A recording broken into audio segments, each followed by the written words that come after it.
Good evening. I'd like to call the village board meeting for the Village of Cary for Tuesday, June 15th to order. Let the record reflect that we do have a physical quorum present, and I do have 3 trustees that are attending via Zoom, trustees Walworth, Cavelli, and Weinhammer. Roll call, please. Cavelli? Here. Collier? Here. Walrus? Here. Judith? Here. Thank you. Would you join me in the Pledge of Allegiance? McAlpine's here too. Weinhammer's here. Yeah, Weinhammer. Thank you. A little quick there, Mr. Mayor. Sorry. Run efficient I meetings do. here. I like to be quick.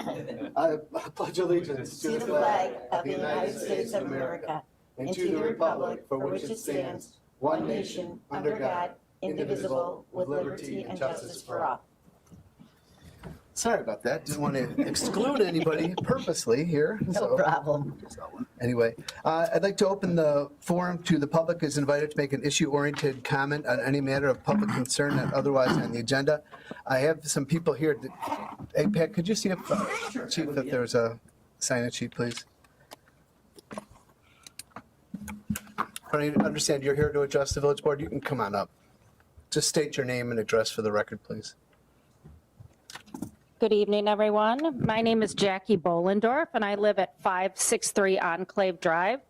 And I've lived in the village of Cary since 2007. And it was approximately 2009, that I hired a contractor to have an irrigation system installed. I do recall calling the Village Public Works around that time. I don't recall who I spoke with in Public Works. But it was around 2009, and I had asked if I could personally pay for a second water meter for my home, and that would just be for the irrigation system alone. And I was advised that the Village of Cary did not do that, and I have to pay for the water and the sewage on that water. And my argument at the time, and my argument still now, is that the water that goes into my lawn never reaches the sewer. So we recently received a notice that in our water bill that our rates are going to be going up per thousand. And my concern is even greater now that, so just to give you an idea, so I live in the same neighborhood as Dale, and I have about 1/3 of an acre. And so taking a look at my bills over the last 2 years, on average, my family uses about 10,000 gallons of water. Now, during the summer months, typically mid-June to mid-September, we're consuming 72,000 gallons more. So it's upwards of around 80,000 gallons. So you can imagine the costs. I am fully willing to pay for the water that we consume. However, I think it's ridiculous that we have to pay for the sewage on the water that the irrigation system uses, because it never reaches the sewer. It goes into our lawn. And it beautifies our neighborhood, and it helps keep our trees and the parkway blooming and beautiful and alive and well. As for some folks' concerns about the water supply being contaminated, that's ridiculous too. I have a fully functional backflow preventer on my irrigation system, and the company that I hire to come out and turn on the system in the spring and turn it off in the fall, they check that backflow preventer unit both at turn on and turn off. And as a matter of fact, I had some parts replaced on it to make sure that it's doing its job.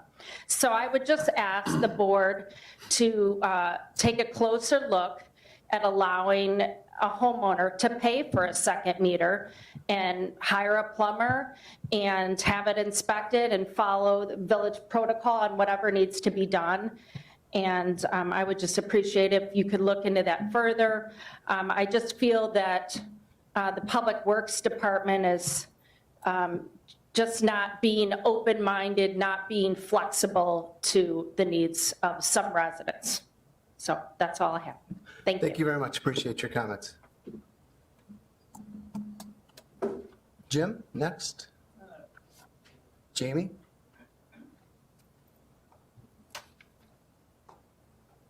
Good evening. Hello. My name is Jamie Murray, and I live at 615 Red Cypress Drive in Cary. I have been a resident of Cary since 2008 in an unincorporated area. It was a year and a half ago that I moved to the village of Cary. So I am used to irrigating my lawn on a well. It was sticker shock last summer when I had a $500 water bill for sporadically watering, and half of that was for sewer. So I called Mr. Stein, I believe he's works for the Public Works. After playing phone tag for a while, he informed me that in order to put in another meter, which he said the village of Cary and nobody around here does, there's no other municipalities around here that have a separate meter for irrigation. He informed me that I would have to draw a line from the main line. It'd be $10,000 to my house. Putting another meter would be $4,000 extra cost. I'm looking at $15,000 to $16,000. So me not being a plumber, I'm like, okay, I guess we won't be doing that. But come to find out, I was not educated myself. And I'm learning that Mr. Stein probably needs to do a little bit more homework as well. So I ask that everybody just to be informed on how the process would actually work. And if homeowners want to put in another meter and pay for it, allow them the opportunity to do that. And that's all. Thank you. Thank you.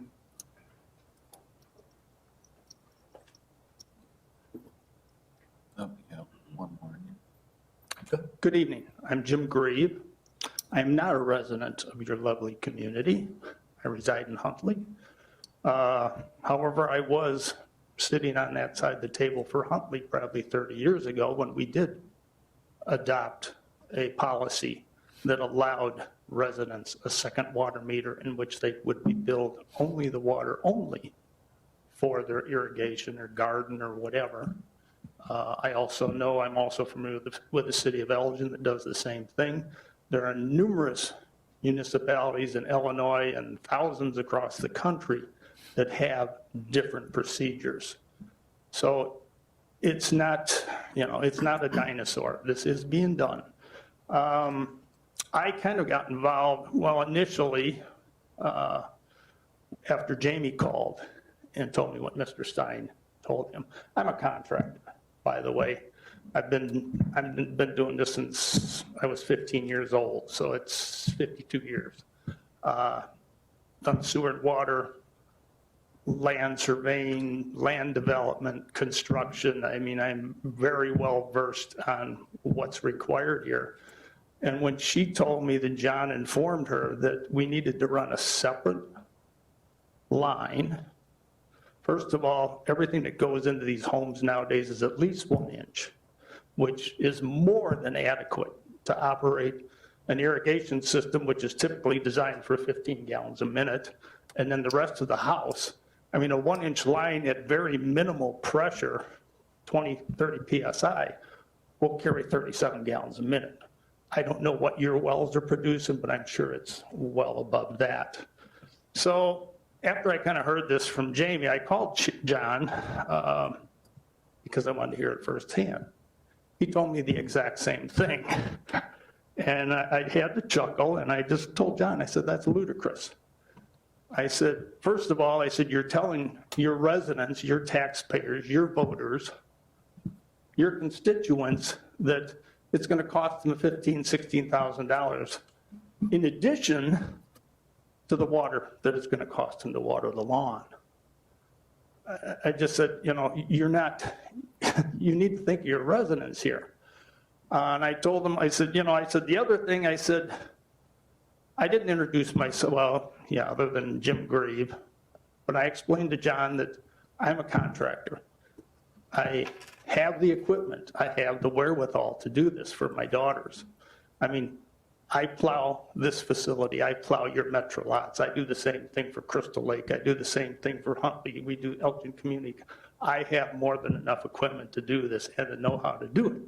My brother-in-law, who is also their uncle, is a licensed plumber, who is also the plumbing inspector for the village of Algonquin and the village of Huntley. It wouldn't cost us more than it cost me for the meter and the copper to do it. But it's ludicrous because, first of all, we don't want to cut the street. Nobody wants to cut the street. And depending on where the main is, that very well could happen. If it's on the opposite side of the street, if it's in the center of the street, if it's not on the right of way in the side of the road that you're on, you're going to have to cut the street. That's the last thing anybody wants to have to do. So, you know, in my conversation with John, I said, well, just research it. I want to see something in writing. If you have that policy, if you have that ordinance, I don't want to come back in 2 months to get a permit and then have somebody say, no, you can't do it. So he did some research. I called him back a couple of times. He finally got back to me and basically told me at that time that it wasn't something the board even wanted to consider. I didn't even know it had gone to the board. Maybe it did. So since then, I'm guessing, I've seen this email circulating relative to a resident complaint regarding sewer charges for irrigation water. I have no idea who the author was to this. I can maybe only assume it was John. But there are numerous points on there that I would like to address and to clarify as a professional in the industry to you guys. I mean, first of all, he explained the resident and the father, you know, I have a concern with the staff, maybe coming with a complaint about the sewer. He mentions that the irrigation system may be leaking. You should have it inspected. Well, a properly maintained irrigation system will not leak. If by rare chance it does, it is still irrigating a lawn or garden with the water returning back to the environment and is not ending up in the wastewater treatment system. Your toilet with a leaky flush valve will leak more water in a year than an irrigation system will. And people's toilets leak all the time. You know, he mentioned the fact about the expense, which I've already addressed. He does refer to here about sub-meters, which is common. There are multi-tenant facilities that they'll just have one main meter that's billed, and then they will choose to meter with sub-meters their tenants and bill them directly. There's still only one service line going in there. However, what he didn't mention here, there are those facilities, stores, commercial properties, whatever, that are multi-tenant that insist that each unit be billed for their own water usage and sewer usage. And it's still only one service line with multiple meters connected to it. I mean, he mentioned, you know, the possibility of changing the water rate. That I have a hard time dealing with as well, because it's not, they're using the same water everybody else is. It's not any additional process. Technically, it wouldn't require the process that potable water would, but it does, because you're not going to run a double water system throughout the village just to irrigate.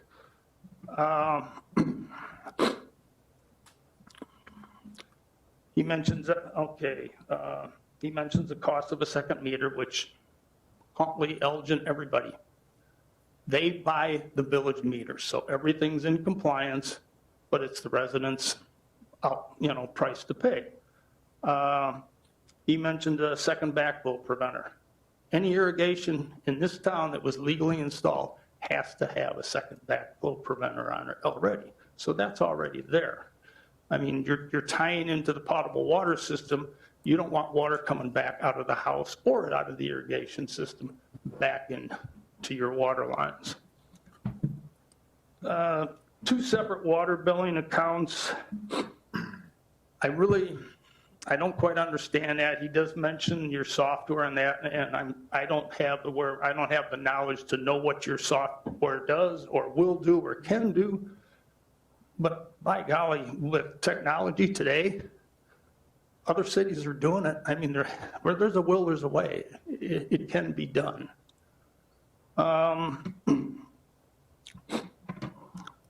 He mentions, he mentions collections, as far as being paid, that if you have 2 meters, well, you shut off 1 because that account wasn't paid. Well, it's billed to the same property, it's billed to the same resident, and if you have 1 Buffalo box with 1 water line going in, if they don't pay the water bill, you shut it off. I mean, if you have 2 separate lines and they don't pay the water bill, you're going to shut their water line, their irrigation line off, and they're going to say in September, October, well, I don't need the water till next spring. I don't need to pay it till next spring. No. 1 line, shut everything off, you get paid immediately like you would any other time. He also mentions, which I have to chuckle at because I'm from, like I mentioned earlier, I was on the Huntley Village Board. I'm very familiar. Granted, it's been 20 years ago. Technology's changed, but he mentions the amount of water that goes back into the sewer from recharging, regenerating your softeners. That's extremely minimal. I mean, realistically, less than 0.5%. There again, I'm not familiar with your systems. I actually know where they are because we plowed them. I don't know how much salt they hold. I don't know that stuff. But as an example, I mean, in Huntley, we had 300,000 and 500,000 gallon capacities that basically you could run 500,000 gallons of water through them before you had to recharge them. And the recharging process on a 500,000 gallon capacity softener was less than 2,500 gallons. And that's virtually clean water except for the sodium that's in it. It's not wastewater, it's not sewage that's going to the treatment plant. And typically that part is built into the water price, the water per gallon. So I don't want to I've already taken too much of your time, but I do appreciate you listening. The other thing, just to close, I, as a contractor from another town, can come into your village.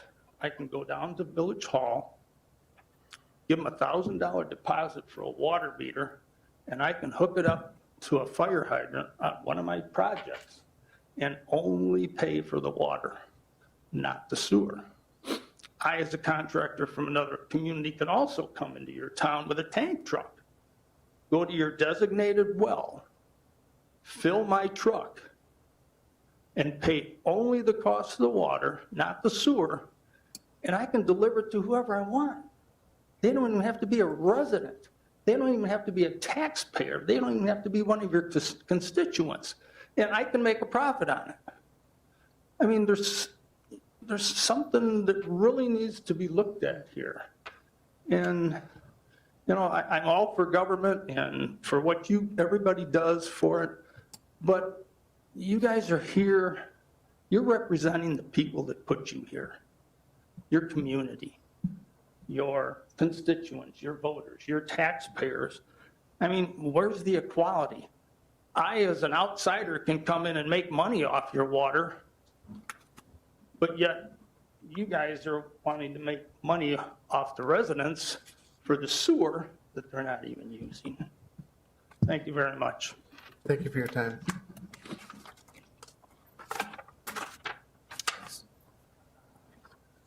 Anybody else would like to address the village board? We'll go ahead and close open forum at 6:19. I have a couple things on my report tonight. I have one recognition. Our Deputy Director of Public Works, John Stein, is celebrating his 10-year anniversary. I remember when he was hired. He's been a great, loyal, and knowledgeable employee to the Village of Cary.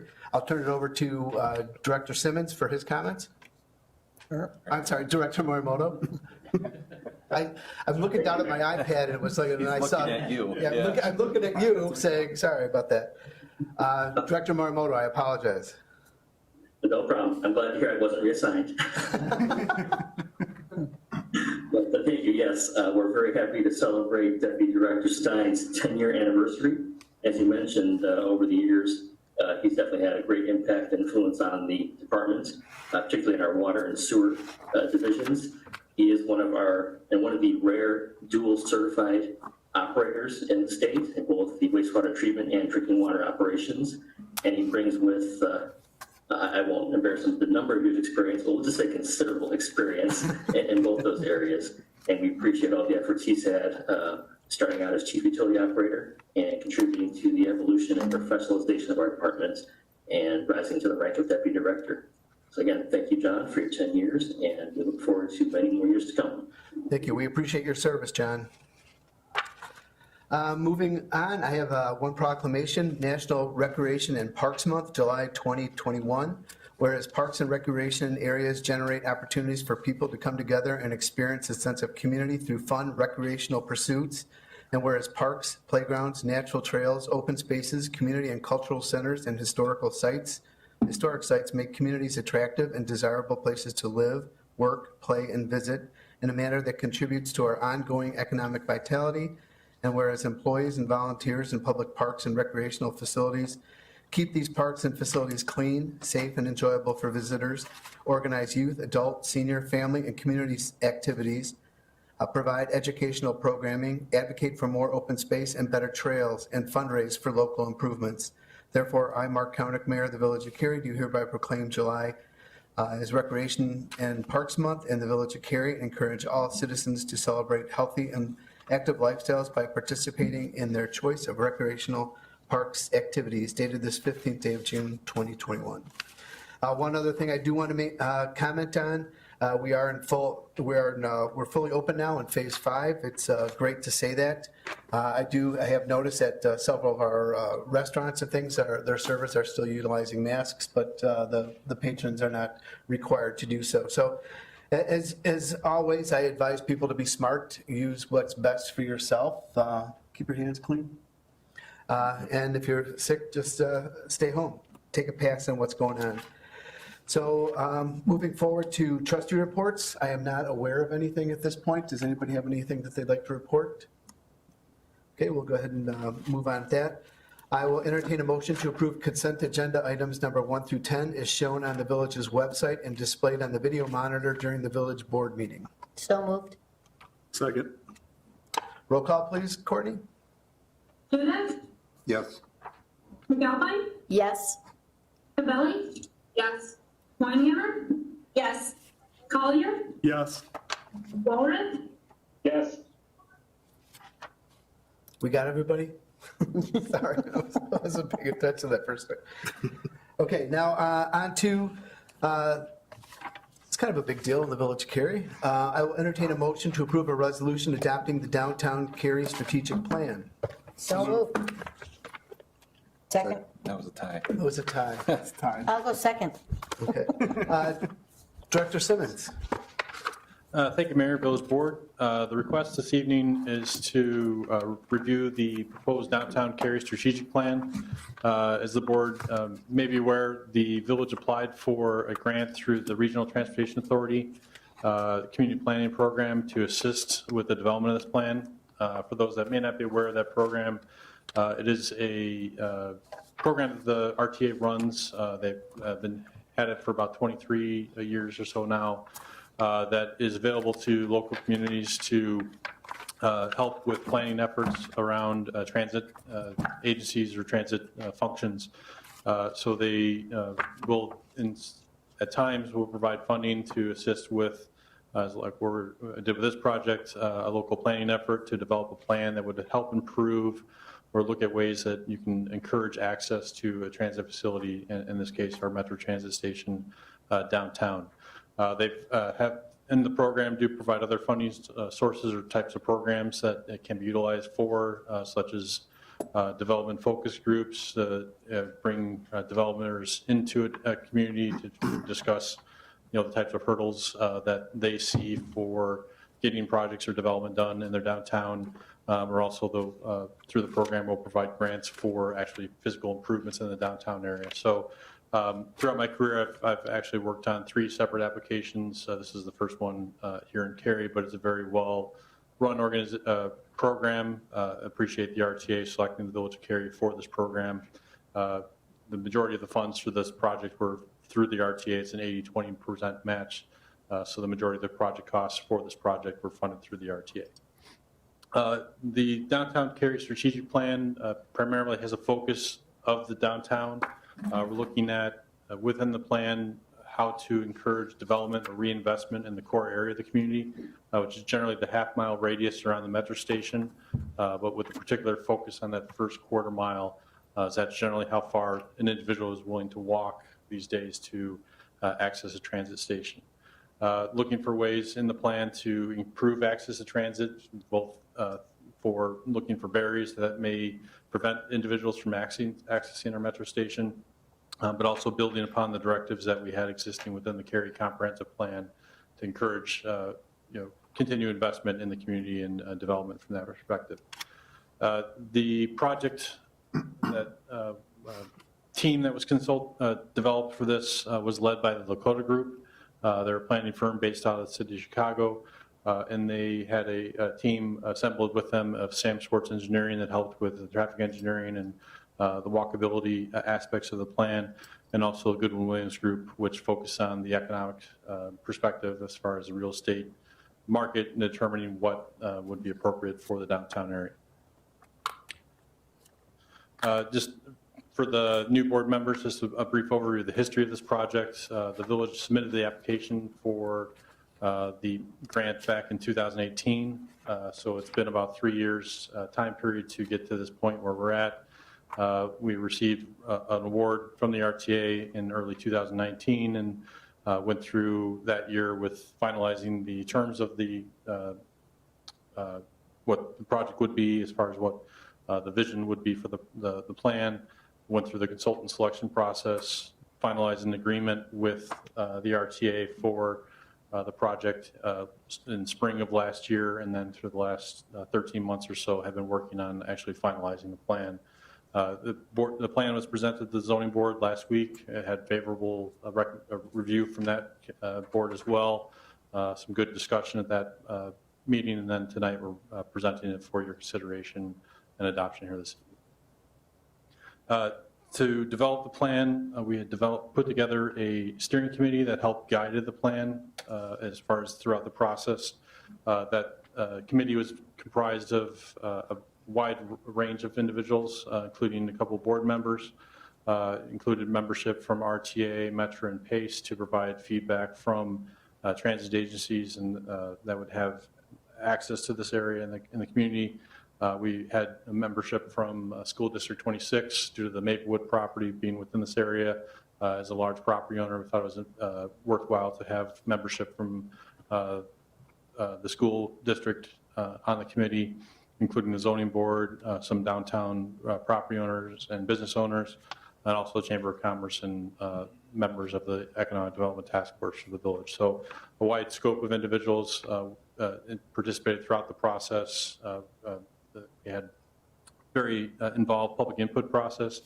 I will say from a professional standpoint, obviously everybody adapted this last year with the pandemic as far as how to do outreach, and from a planning effort that's very unique from a perspective, as we usually like to meet individuals face to face and show boards and pictures and get feedback from that perspective. But throughout this entire process, we were still able to, from start of the project back in May last year to where we're at today, we were able to get input from the community through the project website, did surveys, stakeholder interviews that were done in person, but also did a couple of open houses that were downtown outside, so people were able to walk up and remain socially distant, but still provide feedback and input on the plan. So throughout the entire process, very happy with the feedback and participation that we did receive in light of the events of the last year. But I do think that there was good public input on the plan and drafting of the plan where we got to today.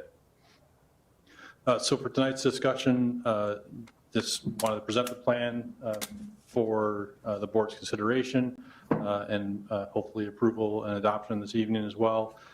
We have presenters from the Lakota Group, and also the rest of the consultant team is on the Zoom call. So if there are questions specifically to certain areas, they can participate in responses to that, as well as the RTA, I believe, is on the call as well. So there's additional questions from their perspective. They'll be able to provide feedback as well. With that, I'll hand the presentation over to Scott Ruland with the Lakota Group. We'll take it over from here, and I'd be happy to answer any questions you have after Scott's presentation on the plan. Thank you. Thank you, Brian. It was a great overview. Good evening, everyone. Mayor, honorable trustees, it's a pleasure to be here, give a brief overview and present the Downtown Cary Strategic Plan. My name is Scott Ruland. I'm a senior planner associate at the Lakota Group, and we've got some of our consultant team here tonight that I want to introduce and recognize. Hannah, go ahead.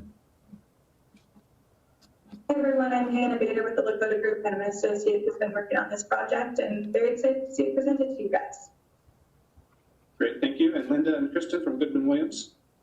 Hi, Linda Goodman, founding principal of Goodman Williams Group, and we did the real estate market research that that really informed the plan. And Kristen, my associate, did a lot of the field work. So, Kristen. I'm an associate with Goodman Williams Group. I had a great time doing this plan. I did all the data crunching and the real estate work. Happy to see it presented tonight as well. And Kelly, I'll pass it on to you. Go ahead, Kelly. Hi, thanks, Scott. Kelly Conley with Sam Schwartz Engineering.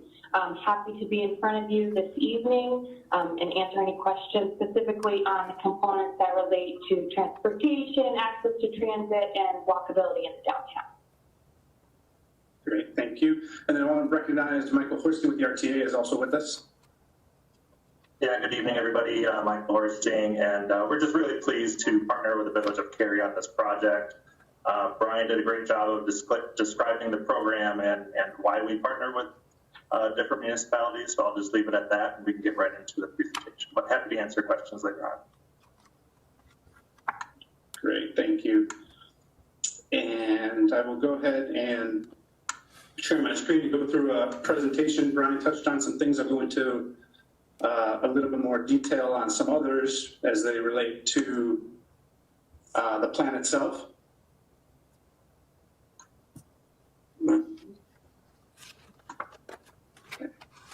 So we got through the introduction and we'll go over a project update, really a project summary, but then go into some details of the downtown plan itself, and then have some discussion, answer any questions you might have.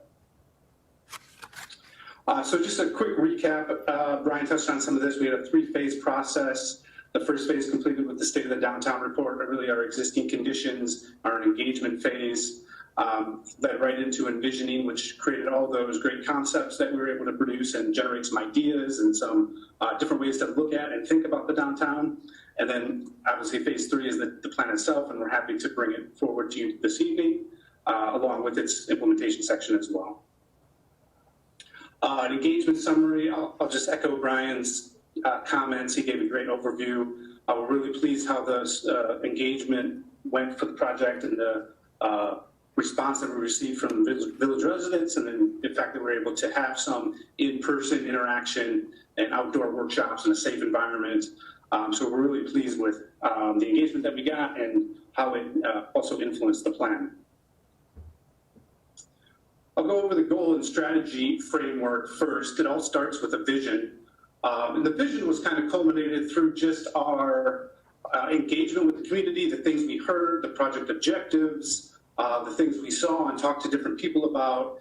And so we feel this does a good job of kind of setting the right tone for the vision carried over the next 5, 10, 15 years. I'll just go ahead and let you read it there.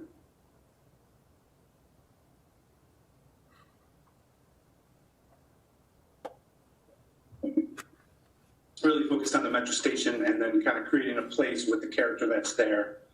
The downtown goals, and I'll just also mention to my sub-consultant team, feel free to jump in as I go through this, guys, if you want to add anything to what I'm saying.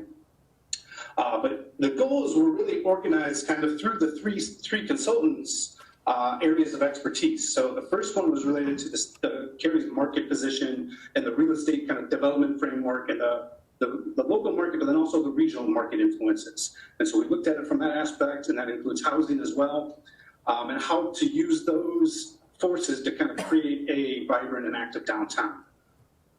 The second was related more to the physical appearance, the design, the placemaking and character of downtown, exhibiting strong urban design relates to the streetscape and the streetscape plan and continued implementation of that, but its physical appearance and integrating those spaces, between private and public. And then the third, of course, relates to transportation and mobility, connecting downtown, making sure all the sidewalks lead to somewhere, are connected, separate trails and walking paths are easily identifiable. Again, all modes are identified and talked about, but a real focus on pedestrian and bicyclists, access to the metro station, and then also parking and how we can better manage and think about parking in the downtown. So I'll go through kind of the hierarchy more or less, how the goals and strategies are presented in the plan. So we start with the first goal related to the market position, and then we have strategies that go along with that that will then further help implement the plan. So going through maximizing land use, creating land use efficiencies and increasing density or intensity of land use in the downtown core, really that TOD aspect. Increasing housing supply and types within and near the downtown, just in the general area itself, but maybe some mixed-use housing, some row homes, some infill, smaller infill, a combination of housing types. Business development, recruitment, retention, you all understand how important that is. So really kind of upping the game, so to speak, on that promotion and public relations effort. And then the organizational capacity, partnerships that can be created, organizational capacity related to maybe business improvement districts or special service areas or expanded TIF areas and things of that nature, but then also partnerships through different agencies and entities, certainly the Chamber of Commerce, that help facilitate downtown development improvements.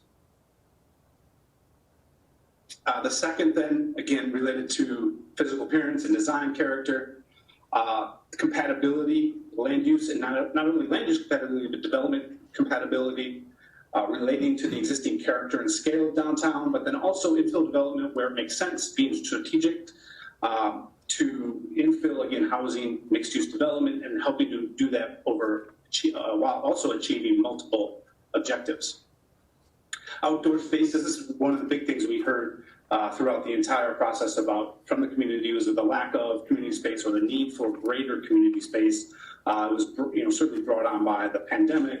The closure of Spring Street was well received. That plaza made its way into our plan, so it was a great idea, started by the village that we were able to kind of carry forward and expand some thoughts and ideas with. So just, and that relates to private and public, and we'll talk about that a little bit as well as we go through. But then more also prioritizing the streetscape and landscape improvements to the downtown. Certainly know how important that is just to create that nice appearance. Frontage enhancements along public streets and integrating the public and private realm. So it's working with the property owners, working with the business owners to make sure their signage and their building storefronts kind of relate and are complementary to the downtown streetscape. Then identifying locations and design for downtown gateways, directional and informational signage. I don't know if you recall on some of our early analysis exhibits, we identified some downtown gateways on East Main Street and then Jandis Road and then, certainly Northwest Highway and portions along there where you can kind of create a sense of arrival to somewhere. So those gateway locations, and then that's complemented by when you get into downtown, a coordinated signage program or a wayfinding program. And that leads into, being able to get around and access downtown, of course. We all know about the awkward intersection that's created by Northwest Highway and Main Street. So we've thought about how we can improve that as a way to improve downtown and then kind of cross Northwest Highway as well. But so the first one just relates to the overall improvement of mobility, a focus on connectivity and accessibility. And then further goes into the bike lanes and trails and the pedestrian improvements that are so important just to create that safety and sense of place in the downtown.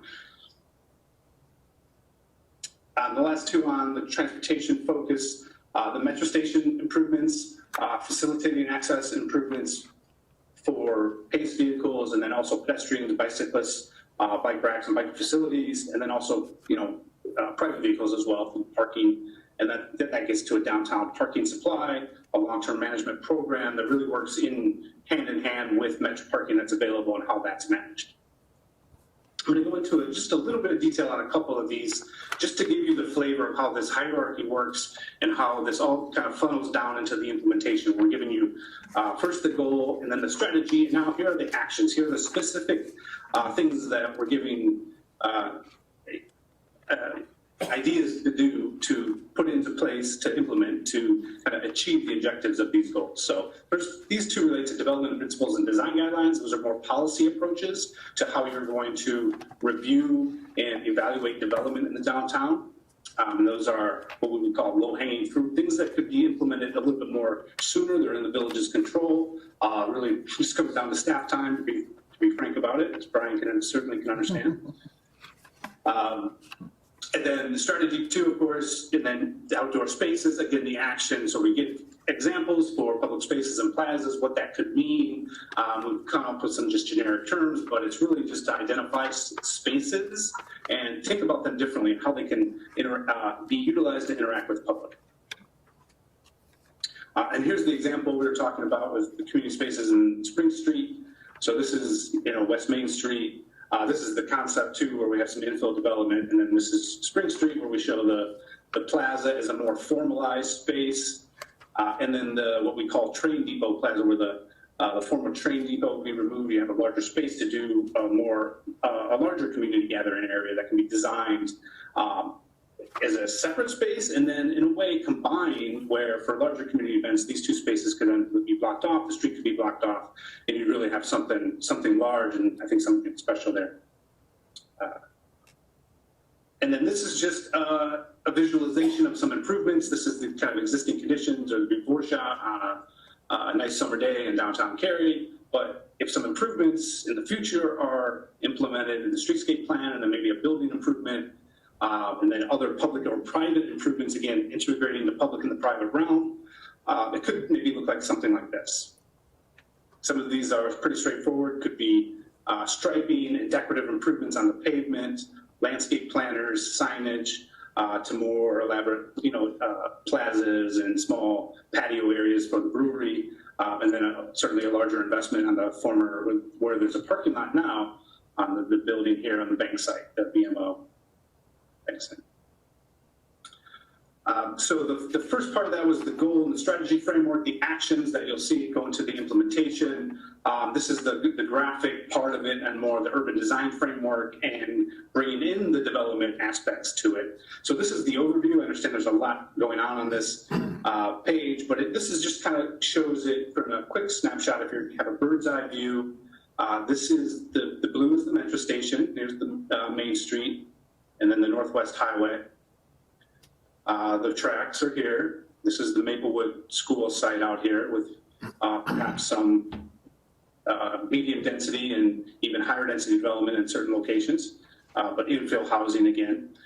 We talk about different site categories on this page, and this again goes back to our State of the Downtown report, where we're doing some preliminary analysis and starting to look at what might be the priority, could just call them opportunity sites. Priority opportunity sites could be development or improvement toward, those are the dark blue, to what could be more of maybe a secondary or just longer term, maybe a little bit more challenge. And that's the green-blue color, sorry. And then the orange color is what we refer to as policy priority sites. And these are sites that relate to a downtown expansion that's talked about in the comprehensive plan, but then also look at ways to infill smaller, maybe accessory dwelling units or smaller infill development on some of these really long and deep parcels or just thinking about how infill development and policies in the municipal code and the zoning ordinance and development code can really influence and encourage development in these spaces or on these sites. And then the stuff in these jagged lines and just indicate different intersection improvements or streetscape improvements that are expanded upon further in the plan. We talked about some opportunity sites. Again, this is just an overview of some of our concepts. This is Main Street. This is the BMO Bank site where the drive-through is. This is the metro station here and the parking. And this just looks at, well, what if that site is developed with a 4-story building, really, with the 4th story being set back.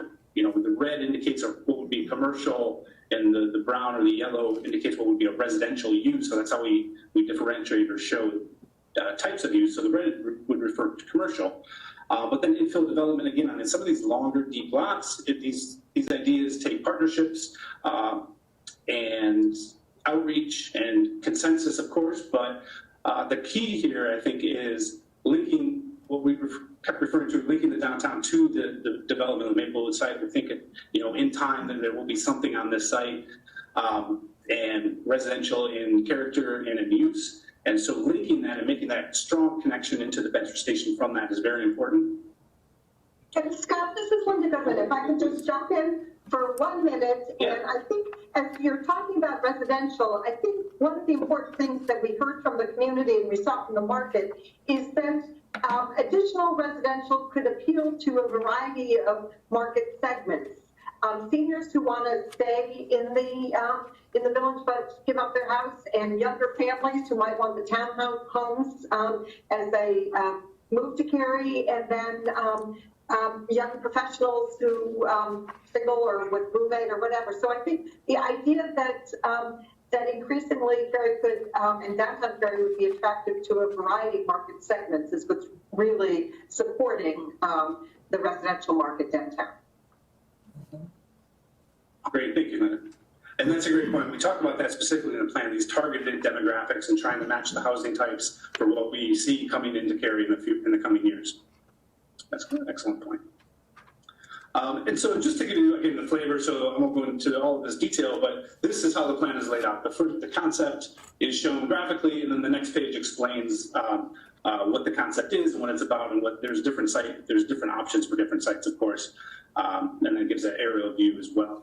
So just to give a flavor of how the report is laid out, and then the kind of the bird's eye or overview from a plan view level and what it would look like from above, and then the plan data all at the bottom, explaining the more of the quantitative square footages and number of units and those more intensity and density type information. And now this is, again, kind of we turn the camera and looking down Main Street the other direction, the same building there. But then here we see across the Northwest Highway and a concept that we put together for that and what some improvements. And then there's some other sites that we looked at further down, the corner vacant bank site and then the Village Zone site there as well on North 2nd Street in Maine. But again, those go into more detail. This is a plan view of the concept of the Northwest Highway sites. We realized some certain challenges with these properties, and we looked at these things different ways. The first thing is how do you cross and how do you kind of manage the barrier of that is US Route 14 and getting across there, both from a safety standpoint, of course, but also a perceived barrier of making sure people understand it's safe and then wanting curiosity of something over there, giving somebody a reason to cross the street. They're not going to go over there if there's nothing there. So that's a way of again, looking at some infill development. Maybe this is a larger restaurant or cafe type use, looking onto the open space, onto the park. These concepts really try to incorporate the park and not turn its back to the Veterans Park here, but more open it up. We realize that it's a stormwater facility also, so there's some, facility type and operational type aspects that would certainly need to be managed. We don't want to underscore that. But the idea that you have residential units looking out to a park is a very, favorable living environment, we feel, and would be marketable in that sense. This provides parking, And then this last set of buildings is all the existing buildings there. We didn't really want to we thought about these in a lot of different ways. There's some character here. This contributes to, you have certainly the old old Village Hall building that's a prominent, tower on the corner. Again, challenged by the roadway and the highway. So we thought the first idea was just to leave these, and then maybe over time uses change, some semblance of streetscape is installed, and then the back here is more of an organic private plaza that could be a more, a kind of not a private park, but used by restaurants or other uses that are in here, and then opens up to the park. So just trying to string some open spaces and connections together with uses, and looking at how maybe this space could be just repositioned as a courtyard space, maybe with strong lights strung along and picnic tables, and there's a food truck back there or a couple food trucks, that type of idea. And then again, using the character of those buildings, again, getting some reinvestment in these properties to help kind of achieve. It's all these little steps that need to be achieved to implement this plan, and some of the ideas in this plan. And the way you do that, we think the first way is through partnerships and really reaching out to these property owners. Not to say that hasn't been done, of course. The plan has some design guidelines. I'll just run through these real quickly. We've focused first on urban form, the scale of development, what it looks like, the shape of it, how tall it should be, where parking and loading should be, because that certainly affects the perception of scale and how downtowns are, the walkability and pedestrian scale. Building step backs and setbacks, and how buildings are oriented to the street, where entrances should be, and those other similar frontage conditions. So that's an urban form. The next was architecture itself, so the building design, and that's related to corner details, fenestration, or how windows are placed on buildings, the materials that are used, signage, things of that nature. And then the last relates to site and landscape, and just how a lot of this will be implemented through the streetscape plan, but also the connections and how public spaces and placemaking and even sustainability can get built into this. And these all go through a set of design guidelines in more detail again in the plan itself. And then lastly, just on the implementation, the way we set this up, it's a framework and hopefully a very easy to use kind of matrix and tool. It is a tool for you. But we, again, organized it by goal, then the strategy, then we listed the actions, the key partners who we feel would be, who we should be reaching out to, potential funding sources for those, and some of the actions that were included, and then just a general time frame, short, medium, long, just kind of very, we're generalized at 1 to 3 years, 3 to 5, 5+ years. And so again, we've defined that in the plan. So we've set it up again for by the goal, and then the strategies and actions for each. Hopefully making it easy to use and easy to implement. Because when it comes down to it, I mean, it gets down to this. This is what we want to do. We want to implement the plan. Certainly it's not going to be all of it, but what are the low-hanging fruit? What are the actions that Brian and his team and you all feel that you can get done right away, or at least into the next year's work plan, and then building the relationships, building the partnerships, and then the developers come knocking on the door, hopefully. As far as next steps, this is it. Happy to be here tonight again, just present the plan for the adoption, and want to thank you all and thank Brian and his team and the village itself for everything from setting up the tents and the tables and chairs to the community workshops, to all the input and managing the steering committee, which was also very pleasurable to work with and had a lot of great input and pushed our limits a little bit on what we could think about and why we were thinking about the things we were. So thank you very much. And with that, I'm just happy to have any questions or discussion items. Thank you, Scott. Just before I open up the questions, I do want to say from my perspective, working on this project, both the steering committee and the project team were very good to work with. I think we developed a great plan for the village. Hopefully the board agrees. and we're open to discussion from that perspective, but very happy with how the process worked and how the team worked together to arrive at the plan that we're at this evening. I used this analogy at the zoning board last week is the way I kind of look at this plan is it's kind of like a puzzle, looking at the downtown, and if you ever put together a puzzle, it doesn't start in the middle. You have different pieces you put together in different portions that eventually come together to make the full picture.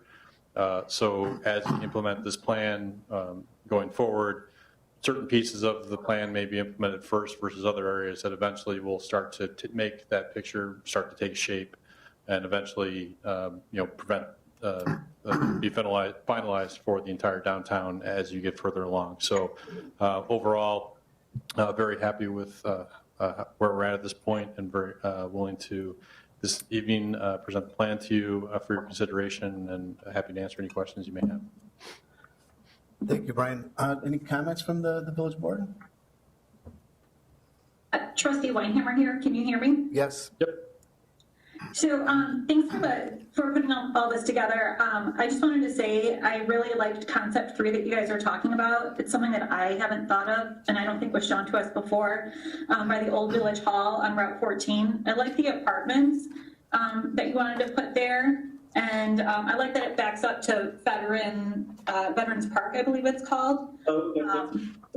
So I really like that idea. Okay, great, Thank you. Sure, I will go. I think that first of all, I want to thank everyone for the hard work with this. It was a very collaborative effort. And I think that it is a wonderful tool that we're going to have in our tool belt to really be prepared for anyone that's looking for future investment in our community. I think number one, it shows that we're open for business. We've got ideas. People can come in and obviously this isn't set in stone. It's just a great map to kind of go off of like the 2020 plan that we have. And I think that it's very forward thinking on our part. And it just shows that we took a lot of input from a lot of people. And even as Jennifer was mentioning, there are a lot of things that came up that, we really didn't think of, and trying to optimize on areas within our community that have not been utilized. I mean, we've got a beautiful park, getting people out there that could be able to use it, see it, develop that area. I'm very excited about all of the potential opportunities that come from this. So that's my 2 cents. Thank you. Thank you. Anything from trustees Collier or Dudek? No, I also worked on this project with them, and yeah, it was a long project, but came together amazingly to go with our strategic plan, I think, very well. It's worked great.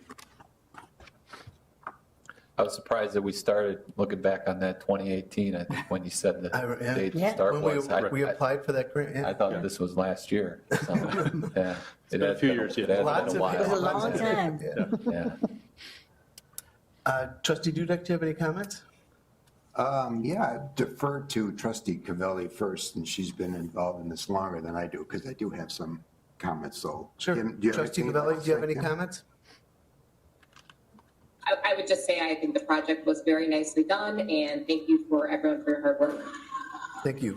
Trustee Walworth is still with us too. Any comments on that? I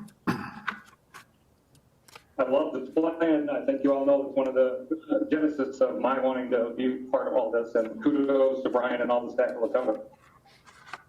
Thank you. It's all yours, Trustee Dudek. Okay. I think it's a great plan to begin with, and it's a long time in coming, as everyone has already recognized. A couple of things.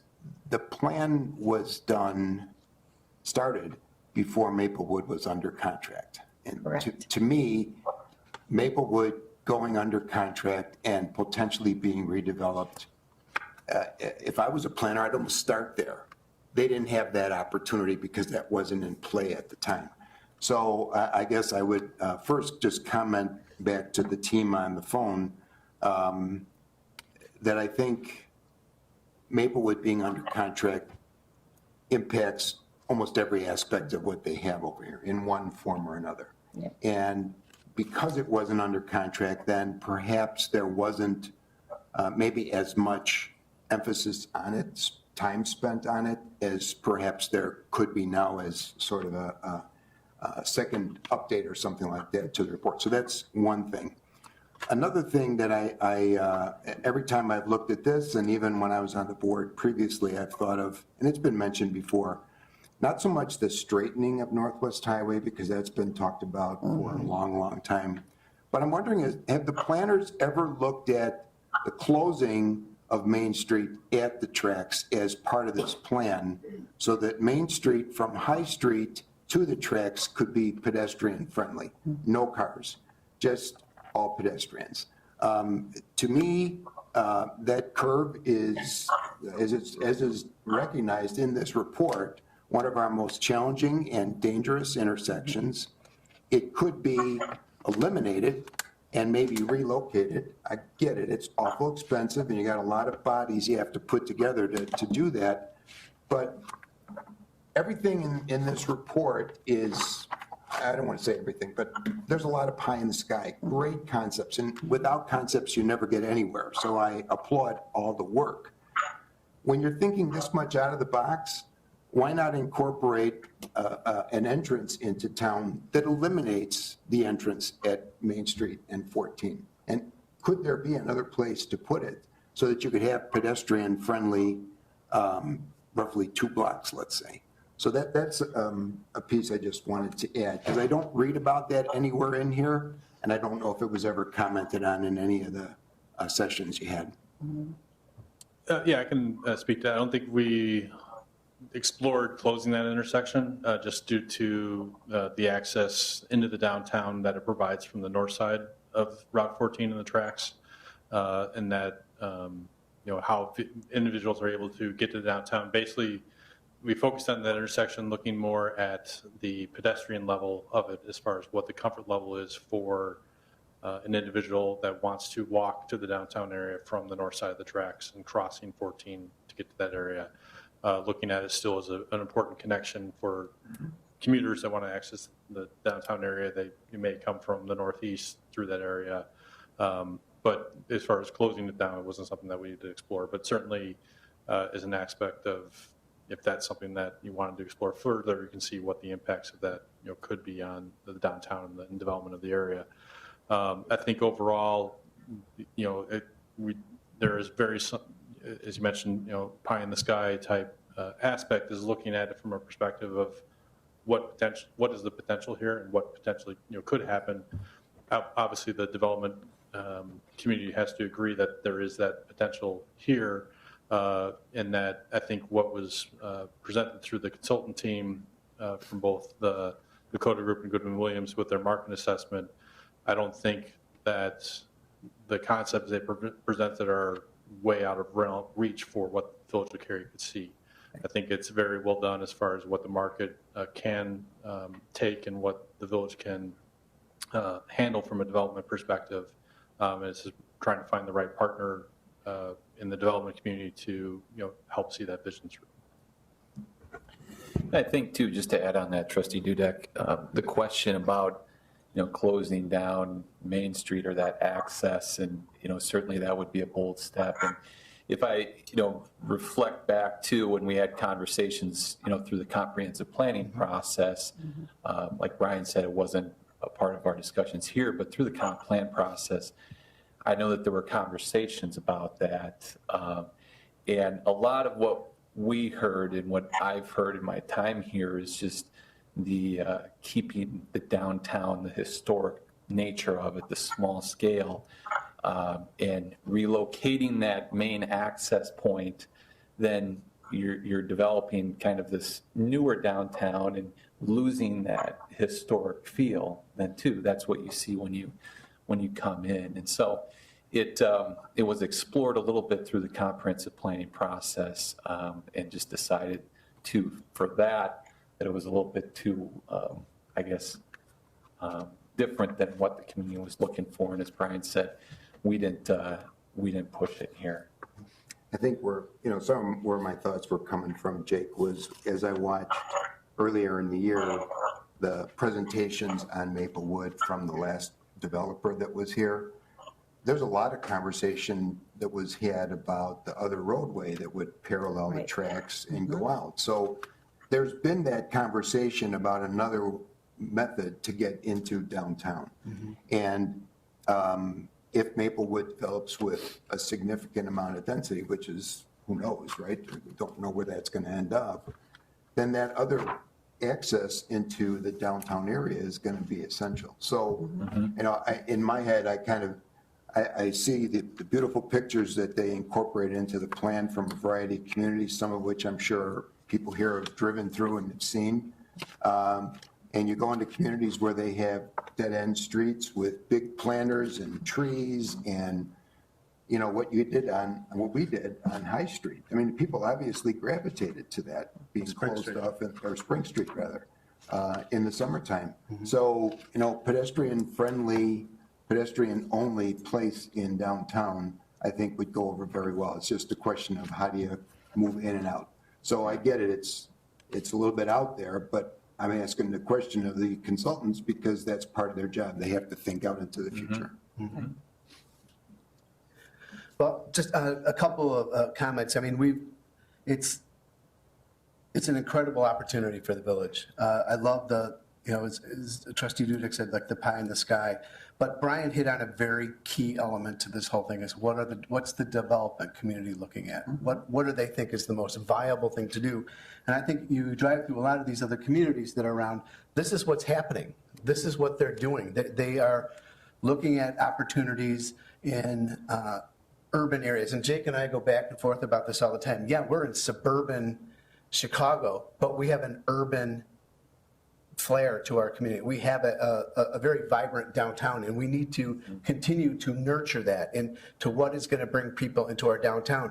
I love the ideas that they're bringing forward. I think that we need to have that sort of picture, like Trustee Weinhammer mentioned about the apartments across 14 where, you know, backing up to 14, that's thinking outside the box. That would be a really good use of that space because you're not going to be looking at that type of traffic for commercial use. I think that's an outstanding opportunity for us. I couldn't agree more with Trustee Dudek when it comes to Route 14 and the alignment, but we beat that to death during the comprehensive plan, if you recall.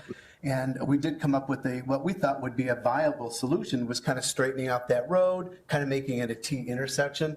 That would be awesome. That would be great. But there are so many obstacles in the way to do that. Hey, they told us we'd never get a new train station. We got a new train station. I'm willing to, you know, go to bat for something like that to say, hey, look, let's talk about this and think outside the box.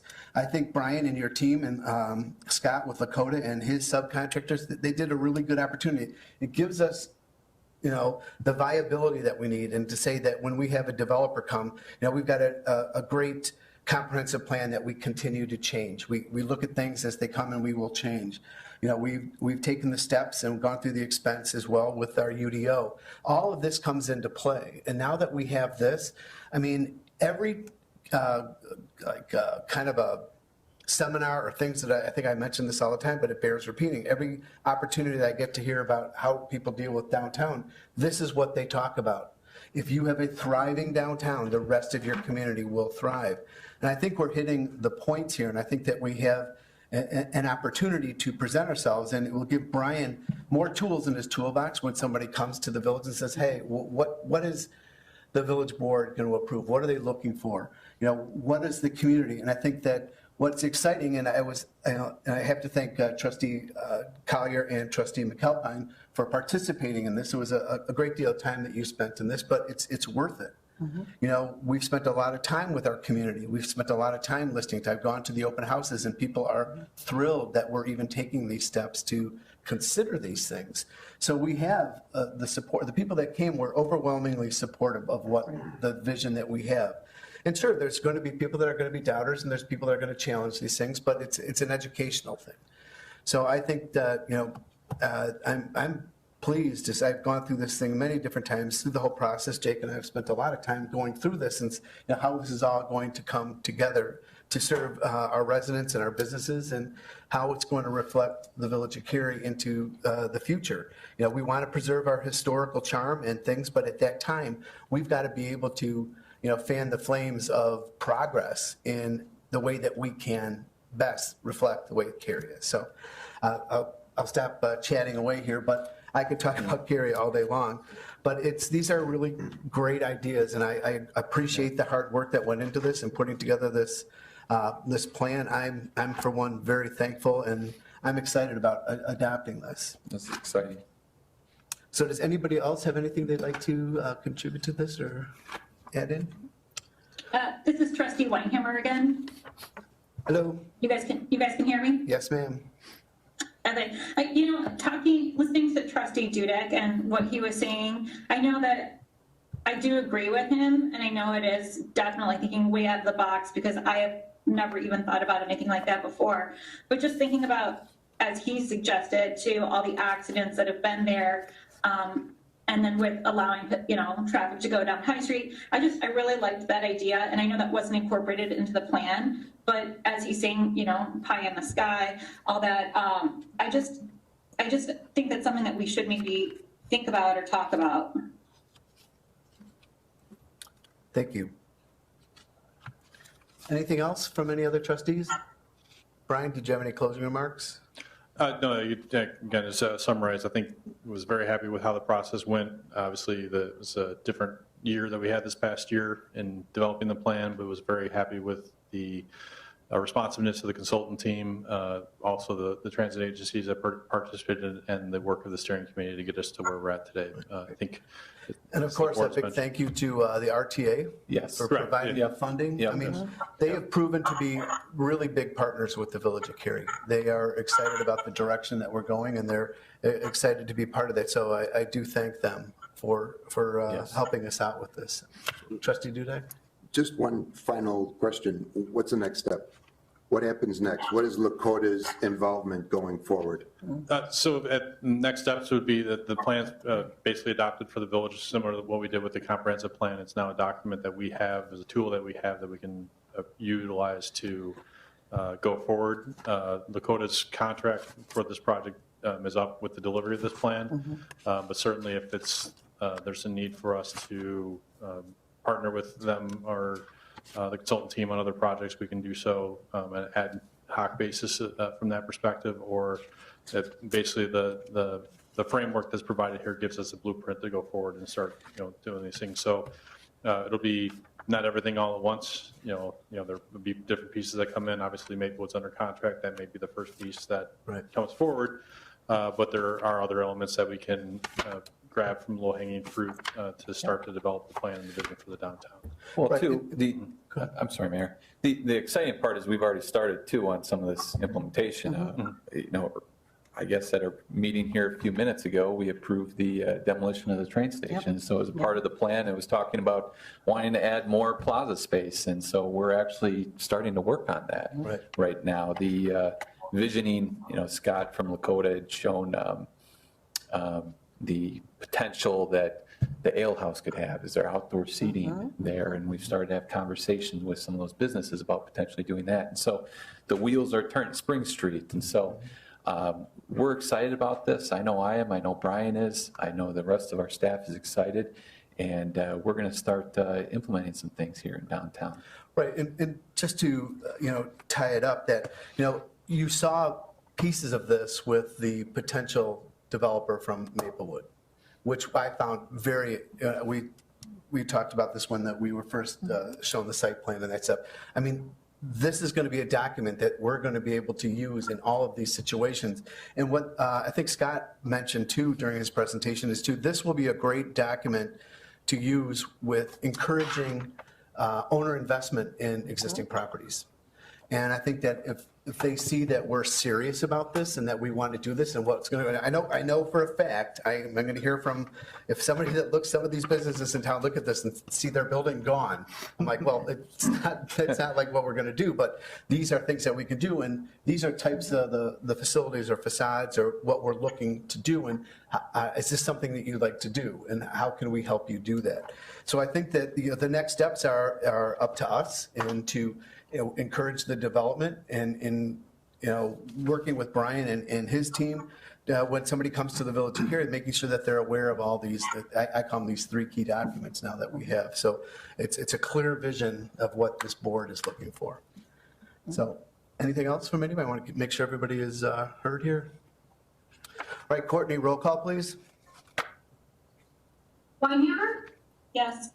Huda? Yes. Collier? Yes. Walden? Yes. Cavelli? Yes. McAlpine? Yes. Okay, thank you. Moving on to administrative support. Jake? Job well done, Brian, on that. It's a lot of work. Like I said earlier, I didn't realize that it became a 3-year project for us, but from the time from seeking out the grant to where we're at now, that obviously takes some time, so. Just a quick update, Mayor, Village Board, just a community event here for the public's benefit. The Trojan Track Field and Cross Country Association will be having their Father's Day 10K and 5K this weekend, and so there's still an opportunity if the public's interested in participating in that. We have information in our Cary News Weekly for how you can sign up. All I have here. Thank you. Department head reports. Chief Finland? Nothing? Director Simmons, you have anything else you'd like to add? Director Morimoto? No, sir. I thought I saw, I don't know, is he gone? Okay. So anything else? Any future agenda items and discussion by the village board? I have something, Trustee Cavalli. Yes. I'd just like to mention that earlier we heard from 3 individuals, 2 of which were residents, about having a separate meter system for water. And I thought they brought up some interesting points. And I'd like to mention at the last meeting, staff said that they could prepare a discussion on the item. So I'd like to see if, now that the board's heard from these residents, that we could potentially have this item on committee of the whole. What are the board's thoughts on that?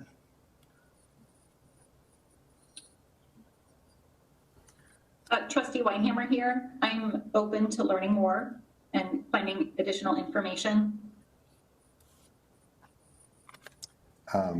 Trustee Dudek, while I tend to not like to set precedent, I think that there were some points that were brought up that perhaps we need education on as a group. I don't think there's any harm to that, just to do a survey of surrounding, the gentleman supported that, there are other places that do it. I don't know exactly which ones other than Huntley. It's the only one he mentioned, but I think it would be beneficial for all of us to at least get some local information to see who is or who isn't allowing that to be done. I would try to have John and Eric maybe schedule a meeting with them, because there's obviously some difference or misunderstanding first before this goes back to the board. So you'd rather have you're suggesting a meeting with the residents and John Stein? Yep. And Eric It seems Mormon? like there was clarification needed. I think there was misunderstanding maybe on both ends. I'm not sure if I even understood what some of it. Yeah, I would agree. I mean, I do think that there's an educational component that's missing. I'm the first one to say that my head was spinning a little bit there, like, huh? But I would like to see the first processes sit down with Eric and with John and see if where exactly it is that the disconnect is with the educational piece of it. And then I think we can take it to the next step to us and see where we're at with it. Trustee Walden here. I think that I would look forward to seeing in the next staff update some of that information that Trustee Dudek just mentioned after clearing out some of the air and some of the misconceptions out there between the resident and the staff. And then once we see that in the department head reports in a future meeting, we can then discuss potentially having that item added to a committee of the whole in the future. I think that, let's see, we have 3. I'm going to go with, I think I'm coming at it from a different point of view. In the community that I've seen a lot of sprinkler systems, and this is going to parlay into pools where they are emitting water into our streets. It's eventually going to come back to our water and sanitation, even through the sewer system. The sewer system is still maintained by the Village of Cary. I walk through all these neighborhoods all the time, especially the ones that have, you see the water just flowing from the street on the curb, just flowing down into our sewer system. So there is that element. I'm sure that there are people that it just stays within there, but I think that we have an obligation to make sure that we're maintaining our wastewater treatment plant to the best of our ability with the limited resources that we get. And just, just as a matter of reference, we have the lowest water rate in the surrounding communities by far. And I think that, these precedent-setting things are concerning. I think I would like to hear I'd like to sit down and have these residents sit down and talk with John Stein and Eric Morimoto and talk about it and figure these things out. I don't think we've talked about this in past boards. When I was a trustee, we talked about this in the overwhelming, actually it was unanimous that we don't venture into that. So I think I will be the tiebreaker here and have the staff meet with the residents, because I have not heard from anybody else regarding this. So we'll do that and get some information from the staff, how that meeting went, and making sure that, we're hearing one side of the story.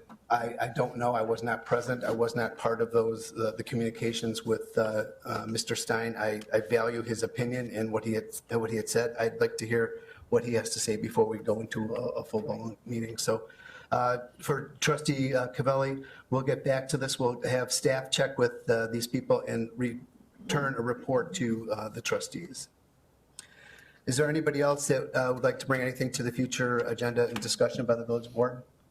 Mayor, I just have a quick question. Yes, ma'am. I just wanted some clarification on something. This is Trustee Weinhammer.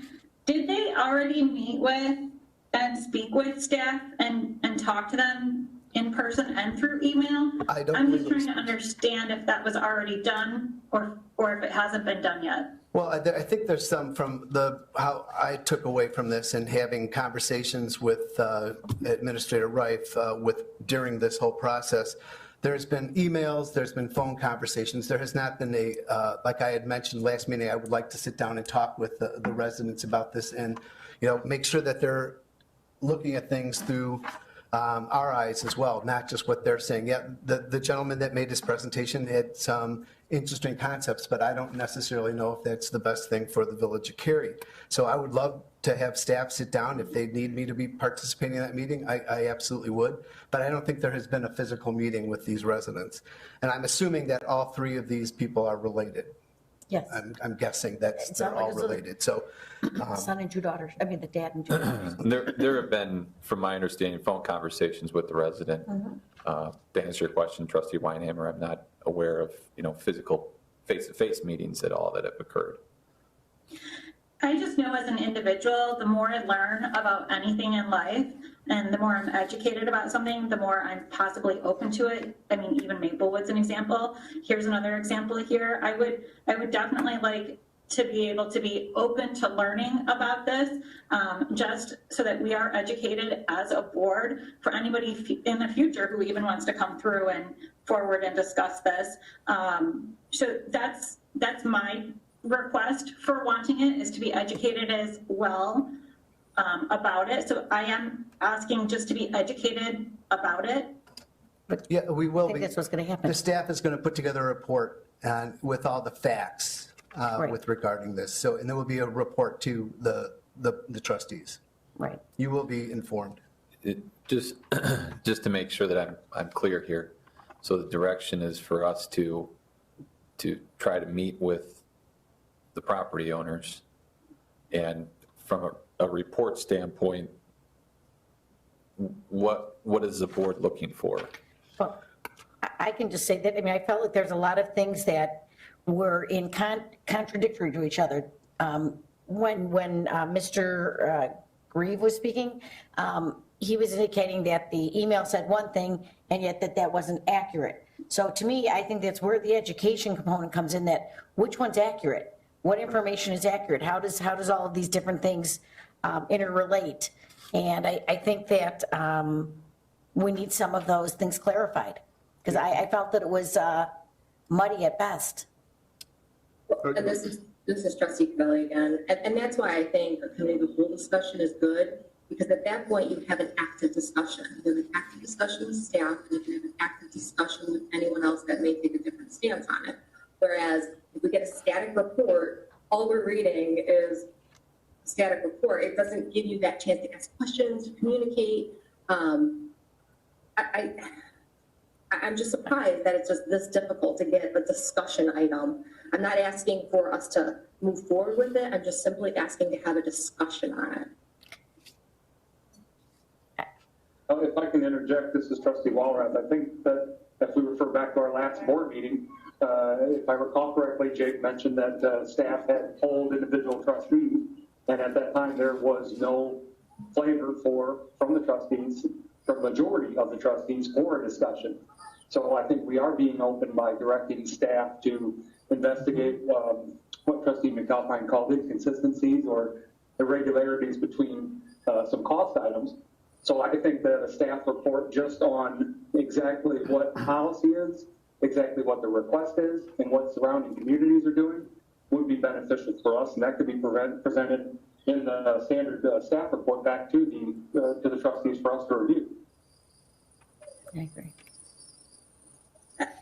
And just, I know trustee Walrath, I've only been on the board one term, this is trustee Weinhammer, but trustee Cavelli is right. We've never had this hard of a problem putting something on the cow. It is a little odd to have such a hard time to request information to be publicly discussed.